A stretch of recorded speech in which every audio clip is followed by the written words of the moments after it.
Somos familia de Dios, nación santa. Buenas tardes, hermanos. No sé si todos conocerán el testimonio del pastor Tommy Hicks, pero cuando Marco hablaba acerca de lo que el Señor quería hacer en este tiempo, me acordaba de él.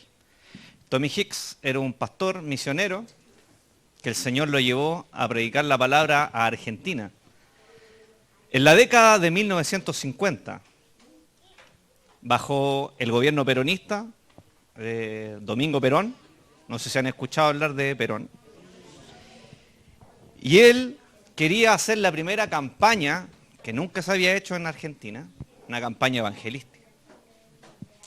Se juntó con los miembros de su iglesia y les propuso la idea. ¿Qué es lo que le dijeron todos? Olvídate. El pensamiento político de ellos, no quieren saber nada, menos con los evangélicos pentecostales. Vamos a ser humillados nomás. Y él empezó a averiguar y resulta que Perón no atendía a nadie. A nadie. Habían organizaciones de la sociedad civil, partidos políticos que pedían audiencia, llevaban meses y meses pidiendo audiencia. Entonces los hermanos le decían al pastor Tommy, cero posibilidad. ¿Y saben lo que quería pedir el pastor Tommy Hicks? Quería pedir un estadio público. Quería pedir policía, quería pedir que le ayudaran a montar una campaña evangelística.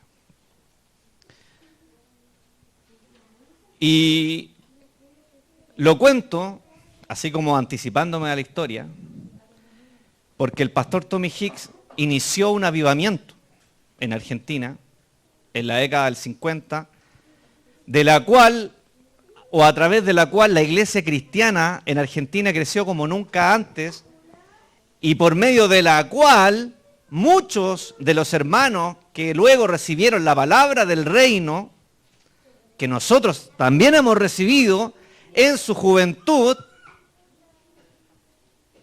recibieron esa palabra. Y el Señor levantó a otros pastores también, como Carlos Anacondia y otros. Pero el pastor Tommy Hicks fue a la Casa Rosada. Fue. Y había un guardia. Ustedes saben que en los palacios de gobierno hay unos guardias que son especializados. Son los más altos, los más fuertes, los más serios. Y él oró al Señor y el Señor le dijo que fuera. Y fue, se paró en la puerta y el jefe de la guardia del Palacio de Gobierno le dijo, ¿quién es usted? Él le explicó, le dijo, yo soy Tommy Hicks, pastor, quiero hacer una campaña porque el Señor quiere salvar y sanar a este país. El guardia se rió en su cara y le dijo, ¿y ese Dios que tú dices que salva y sana, me puede sanar a mí? Porque yo estoy enfermo. Y el pastor le dijo, dame tu mano. Y el guardia le pasó la mano y el Señor sanó al jefe de la guardia de Perón. Esto está documentado, hermano. Fue tanto el impacto que se sanó inmediatamente de todos sus dolores que él tenía, que él le consiguió una audiencia con Perón al otro día. Y no sé si ustedes sabían, pero Perón también estaba enfermo. El diagnóstico era eczema, algo especial en ese tiempo, que no había avances tanto en la medicina. Era una enfermedad crónica. Y Perón, de mala gana, casi por decirle que sí a su escolta, recibe al pastor Tommy Hicks. Y Perón le dice, ¿quién es usted y por qué viene a molestarme? El pastor le dice, vengo de parte del Señor porque quiero que usted me facilite el estadio más grande que tenga aquí porque Dios quiere sanar y salvar en esta nación. Y el testimonio es que Perón lo miró y le dice, ese Dios puede sanarme a mí, porque ¿sabes qué? Yo viajaba al extranjero, han venido los mejores médicos, nadie puede sanar mi enfermedad. Y adivinen, por eso le digo, esto está documentado. El pastor le dijo, dame tu mano. Y delante de todos sus guardias, el Señor sanó a Perón.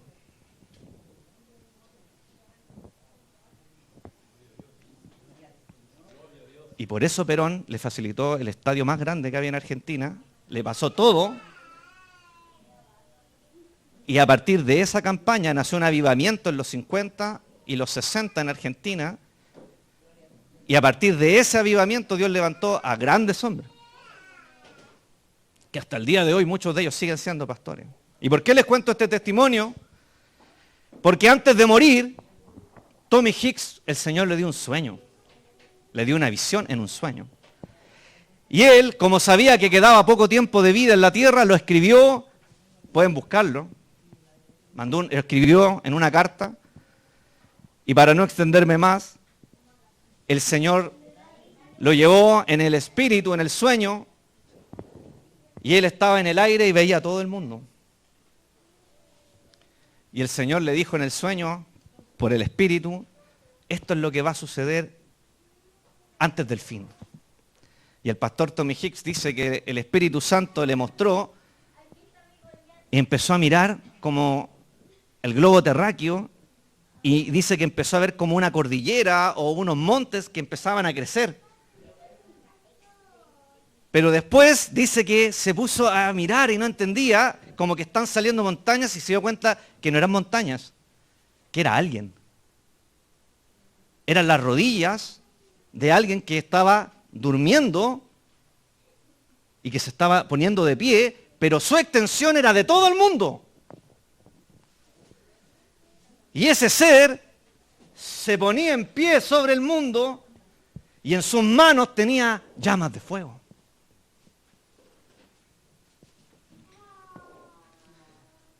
Y él en el sueño le dice, Señor, ¿quién es Él que está sobre todo el mundo? ¿Quién es este que despertó y puso? Y el Señor le decía, el Espíritu Santo va a ser derramado sobre toda carne. Y Dios le mostró al pastor Tommy Hicks que ese que era el Espíritu Santo, él no le podía ver el rostro porque brillaba, era un ser brillante, que era gigante, del porte del mundo, tenía fuego, y dice que empezó a ver de todas partes del mundo a los hermanos y a las hermanas. Y todos, cuando veían que el ser se levantaba, todos los cristianos del mundo empezaban a levantar sus brazos, y el fuego que él tenía, este ser en sus manos, empezaba a depositarlo sobre los hermanos, las manos y brazos de todos los cristianos y cristianas del mundo, y cada ser pequeñito que él veía que era un hermano o una hermana, tenía las dos manos llenas de fuego. Y el pastor Hicks escribe el que el Señor le confirmó lo que dice su palabra, que al final de los tiempos, antes que el Señor venga, el Espíritu Santo es derramado sobre toda carne, y como dice nuestro hermano Marco, se van a acabar los cristianos del asiento, de la silla, llenos del Espíritu Santo. Y eso es lo que el Señor quiere hacer con nosotros. ¿Tú lo crees?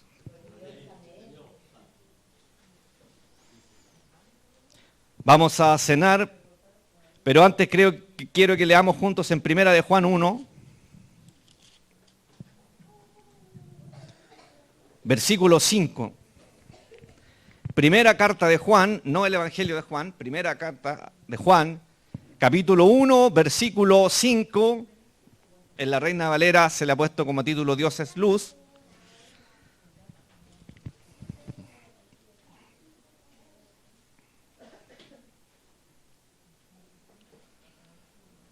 Este es el mensaje que hemos oído de Él y os anunciamos. Dios es luz. Por eso cada vez que Él se manifiesta con luz.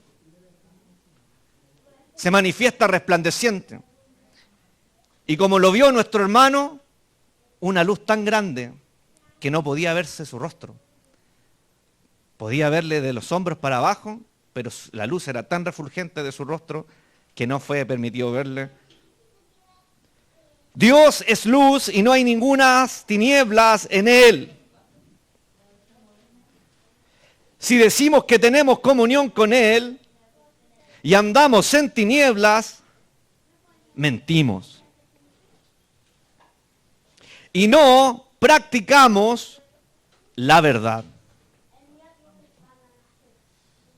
Si decimos que tenemos comunión con Él y andamos en tinieblas, mentimos. Y no practicamos la verdad, pero, sin embargo, si andamos en luz, como Él está en luz, fíjense lo que ocurre. Tenemos comunión unos con otros. Si andamos en luz como Él está en luz, ocurre algo. Podemos hacer algo, se manifiesta algo. ¿Qué cosa? Tenemos comunión unos con otros y ocurre algo aún más importante. La sangre de Jesucristo, su Hijo, nos, en plural, limpia de todo pecado. Tenemos comunión unos con otros y su sangre no te limpia. No solo me limpia, nos limpia de todo pecado. Versículo 8. Si decimos que no tenemos pecado, repito, si decimos que no tenemos pecado, algo está ocurriendo. ¿Qué cosa? Nos engañamos a nosotros mismos. Y la verdad no está en nosotros. Verso 9, si confesamos nuestros pecados, Él, ¿quién? Cristo. ¿Cómo es Él? Fiel y justo. ¿Para qué? Para perdonar nuestros pecados y limpiarnos de toda maldad. Versículo 10. Si decimos que no hemos pecado, le hacemos a Él mentiroso y su palabra no está en nosotros. Y vamos a leer los dos versículos del capítulo 2. Hijitos míos, estas cosas os escribo para que no pequéis. Y si alguno hubiera pecado, abogado tenemos para con el Padre. ¿A quién? A Jesucristo. ¿Y cómo es Él? El justo. Y Él es la propiciación por nuestros pecados. Y no solamente por los nuestros, sino también por los de todo el mundo. Si decimos que no tenemos pecado, nos engañamos a nosotros mismos. Y no solamente nos engañamos a nosotros mismos, sino que lo hacemos a Él mentiroso. Pero reconocerlo, asumirlo, no nos deja sin esperanzas. ¿Por qué? Porque Él es fiel y justo para perdonarnos si confesamos nuestros pecados. Hebreos capítulo 10 está haciendo una comparación con el sacrificio sacerdotal. Hebreos capítulo 10, llegando a la conclusión que hubo un sacrificio que se hizo una vez y para siempre. Y que por más que todos los días los sacerdotes hacían sacrificios en el templo, nunca eran suficientes para limpiar los pecados de los hombres. Aún cuando el sumo sacerdote solo una vez al año podía, y no sin entrar con sangre, entrar al lugar santísimo para pedir perdón por los pecados del pueblo, aún así no era suficiente. Pero el escritor de Hebreos revela que hubo una ofrenda que Dios aceptó para siempre. ¿Y por qué leemos esto? Porque lo que aquí está presente es el recuerdo es la conmemoración de ese sacrificio. Hebreos 10, capítulo 19. Y tengamos presente dos cosas. Primero, que si decimos que no hemos pecado, nos engañamos a nosotros mismos y hacemos a Cristo mentiroso. Y segundo, que si confesamos nuestros pecados y estamos en luz, tenemos comunión unos con otros. Tengamos presente al leer esto. Así que, versículo 19 de Hebreos 10, así que, hermanos, no le está hablando a cualquier persona, no le está hablando a extranjeros, no le está hablando a gente con el cual no tiene un nexo. ¿Qué está diciendo? Hermanos, hermanas. Así que, hermanos, teniendo libertad para entrar en el lugar santísimo, es decir, a la presencia de Dios, por la sangre de Jesucristo, por el camino nuevo y vivo que Él nos abrió a través del velo, esto es, de su carne, y teniendo un gran sacerdote sobre la casa de Dios, podemos hacer algo. Primero, tenemos libertad para entrar en el lugar santísimo. ¿Por medio de qué? La sangre de Jesucristo. El lugar santísimo era un lugar en el que solo podía entrar el sacerdote una vez al año. Había un velo que separaba el lugar santo del santísimo. Y ese velo del templo se rasgó cuando Jesús murió en la cruz. Por eso dice, por el camino nuevo y vivo que Él nos abrió a través del velo, que es su carne. 21, y teniendo un gran sacerdote sobre la casa de Dios. 22, acerquémonos, ¿cómo? Con corazón sincero. Primer elemento. En primer lugar, podemos entrar por medio de la sangre de Cristo. Y porque el velo se rompió, que representa su carne rota. Pero cuando nos acerquemos, primero, corazón sincero. Segundo, en plena certidumbre de fe. No basta con solamente llegar, acercarse con honestidad y decir soy pecador, he pecado, sino que tengo que hacerlo con fe. ¿En qué cosa? En que Él es fiel y justo para perdonar nuestros pecados. Purificados los corazones de mala conciencia, lavados los cuerpos con agua pura. Versículo 23, mantengamos firme, ¿qué cosa? Sin fluctuar, la profesión de nuestra esperanza, porque fiel es el que prometió. ¿Cómo es el que prometió? Fiel. Y 24, y eso es lo que el Señor quiere destacar hoy día, en este momento. Y considerémonos. ¿Qué es considerar? ¿Qué significa considerar? Tener en cuenta, darle valor, detenerse en algo, poner atención a algo. ¿Qué es lo contrario de considerar algo? ¿Pasarlo por alto? ¿No darle importancia? ¿Omitirlo? ¿Suprimirlo?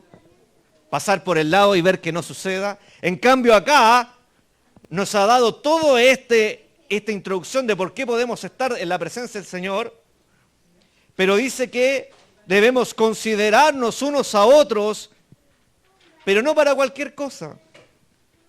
Mira qué hermoso, para estimularnos. ¿Qué es estimular? Dar estímulo.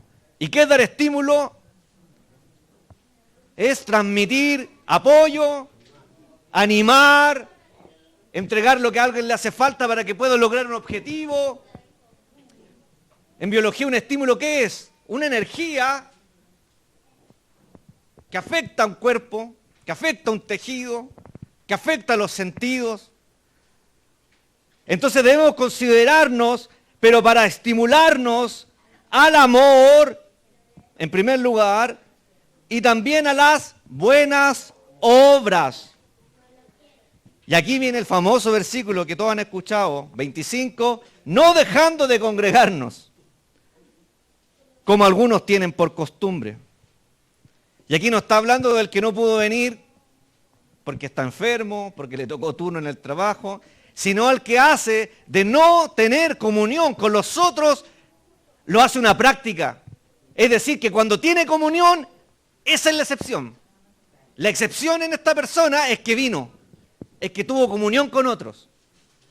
Pero en su práctica, en su rutina, en su vida real, en el 99% de las veces, su costumbre, su hábito es no tener comunión con los hermanos. Por eso dice, no dejen de congregarse como algunos tienen por costumbre, sino, y acá hace un nuevo llamado, exhortándonos. Y tanto más cuando veis que aquel día se acerca. ¿Qué día es ese que se acerca? La venida del Señor.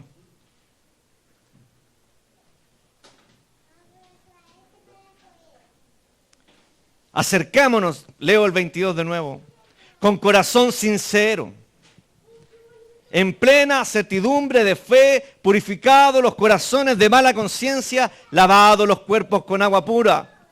Hermano, esto nos dice el Señor, hermana, mantengámonos firmes. ¿En qué cosa? En nuestra esperanza, porque el que prometió es fiel. El que comenzó en ti la buena obra será fiel en terminarla.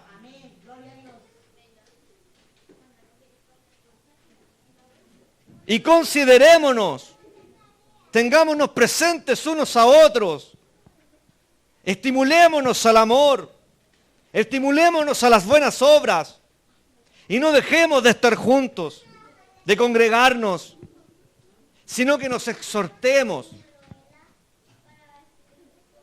O sea, nos damos palabra de verdad, hablamos verdad hacia el otro, nos estimulamos en la verdad. Y en 1 Corintios 11, donde está la institución de la Cena del Señor por medio del apóstol Pablo,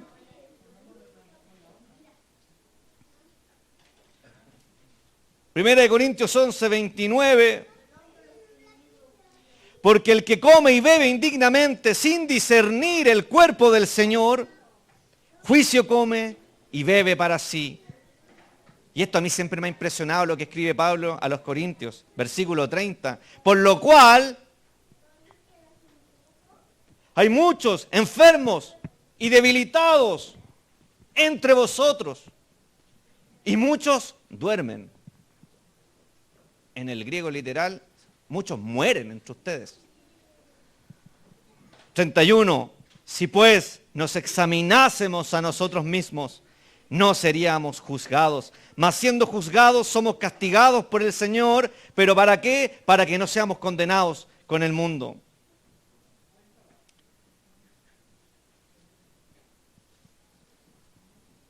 El Señor quiere que nos acerquemos con corazón sincero, pero con fe. Que Él nos limpia, que Él nos restaura.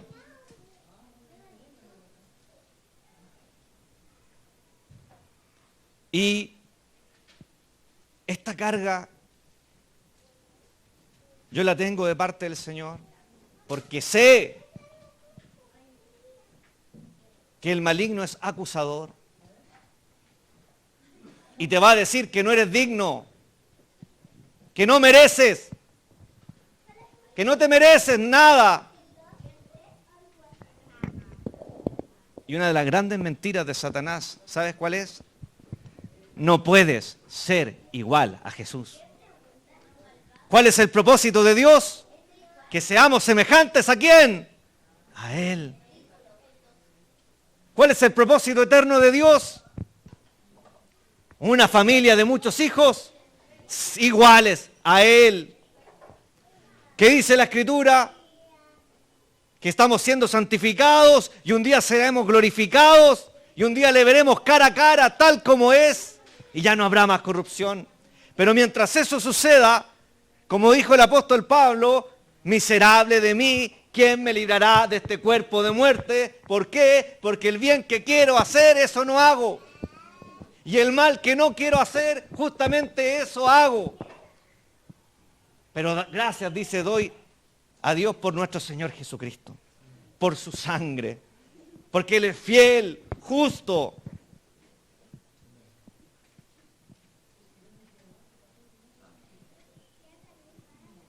La palabra diablo significa mentiroso. Jesús lo advirtió muchas veces. Él es padre de mentira. No hay verdad en Él. Cuando miente, le dijo Jesús a los judíos, de lo suyo habla. Él es homicida desde el principio, padre de mentira. Por eso es importante conocer la Escritura. Porque si una voz te dice, no eres digno de entrar al lugar santísimo, no eres digno de ninguna bendición en Cristo, jamás vas a alcanzar la medida de Cristo. Oh, hermanos, ten por seguro que esa voz no es del Espíritu Santo. Porque el Espíritu Santo dice,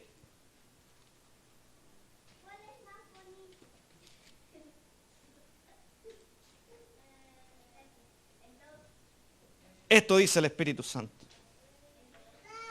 Así que, hermanos, teniendo libertad para entrar en el lugar santísimo por la sangre de Jesucristo, por el camino nuevo y vivo que Él nos abrió a través del velo, esto es de su carne, y teniendo un gran sacerdote sobre la casa de Dios, esto dice el Espíritu Santo, acerquémonos con corazón sincero, pero en plena certidumbre de fe, purificados los corazones de mala conciencia, y lavados los cuerpos con agua pura. Esto te dice el Espíritu del Señor. Mantengamos firme la profesión de nuestra esperanza, porque fiel es el que prometió.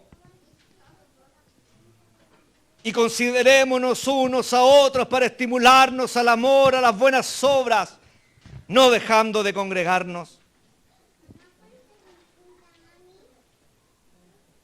Por eso la Escritura es tan insistente en que nada nos puede separar del amor de Cristo. Porque Él es fiel y justo. Como dice Juan, si alguno hubiere pecado, y si confesamos los pecados, Él es fiel y justo para perdonarnos. Te invito a que nos acerquemos con corazón sincero. Somos familia de